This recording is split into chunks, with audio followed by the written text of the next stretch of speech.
बिस्मिल्लाहिर्रहमानिर्रहीम। अस्सलामुअलैकुम। हज़रत अली इब्न अबी तालिब की शहादत कहाँ हुई और उन्होंने किस किस जंग में शिरकत की, सब इस वीडियो में हम आपको बताएंगे। हम उम्मीद करते हैं कि आप ये वाक़या पूरा सुनेंगे। हज़रत अली इब्न अबी तालिब इस्लामिक इतिहास में सबसे सम्मानित शख्सियतों में से एक हैं, जो अपनी ज़हारत, बहादुरी, ताकत और क़यादत के लिए जाने जाते हैं। पवित्र शहर मक्का में 600 ईस्वी में जन्मे हज़रत अली का पालन पोषण पैगंबर मोहम्मद ने छोटी उम्र से किया था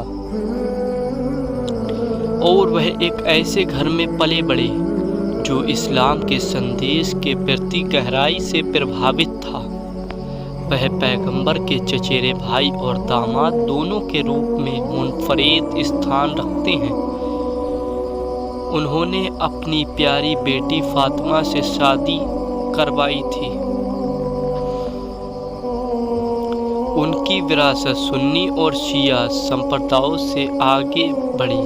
हालांकि उनकी भूमिका शिया इस्लाम में विशेष रूप से महत्वपूर्ण, जहां उन्हें पहला इमाम माना जाता है। इब्तिदाई ज़िंदगी और इस्लाम कबूल करना। हज़रत अली का जन्म कुरैश कबीले में हुआ था, जो पैगंबर मोहम्मद की ही एक कबीला था और वह इस्लाम स्वीकार करने वाले पहले लोगों में से थे। उन्होंने एक बच्चे के रूप में नए धर्म को अपनाया, जिनमें वह खदीजा पैगंबर की बीवी के साथ इस्लाम स्वीकार करने वाले पहले पुरुष और दूसरे व्यक्ति बन गए। पैगंबर के मिशन के प्रति उनके प्रभावित समर्पण ने इस्लाम के नाम पर जीवन भर वफादारी, सेवा और बलिदान की नींव रखी। अली का साहस और क़यादत क्षमता आरंभ में ही स्पष्ट हो गए।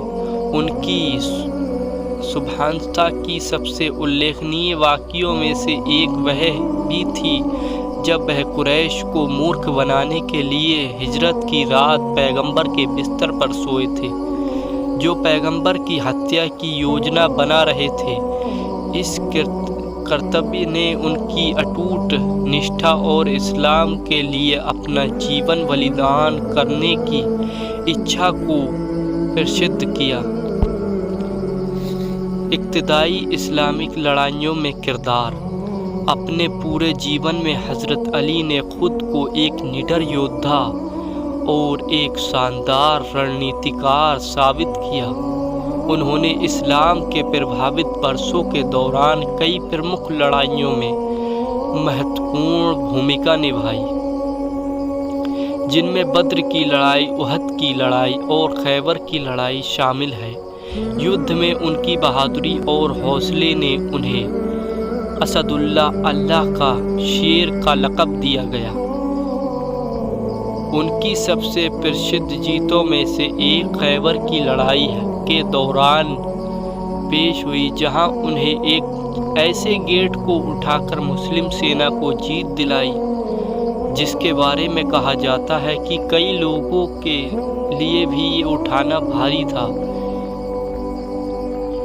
उनकी शारीरिक और आध्यात्मिक शक्ति मुसलमानों के बीच प्रसिद्ध हो गई। खिलाफत और क़यादत।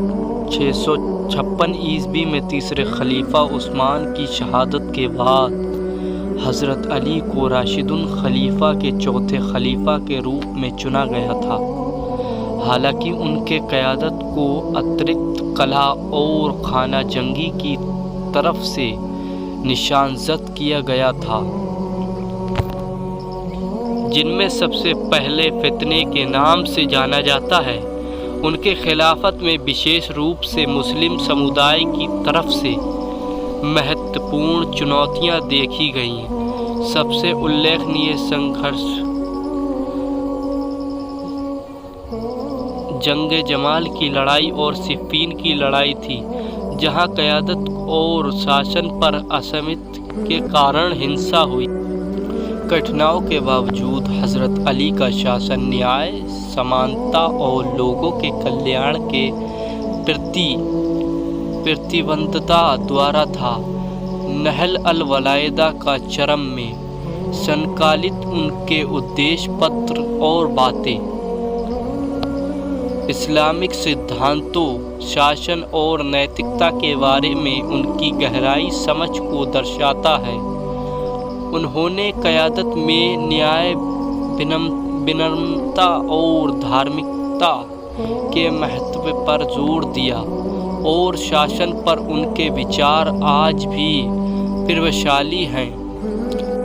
शहादत और विरासत 661 ईस्वी में हज़रत अली की कूफा की मस्जिद में नमाज पढ़ते समय एक इब्ने मुलजिम द्वारा शहीद कर दिया गया।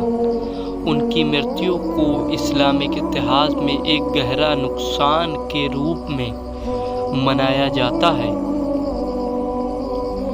विशेषकर शिया मुसलमानों द्वारा, जो उन्हें पैगंबर का असली उत्तराधिकारी मानते हैं।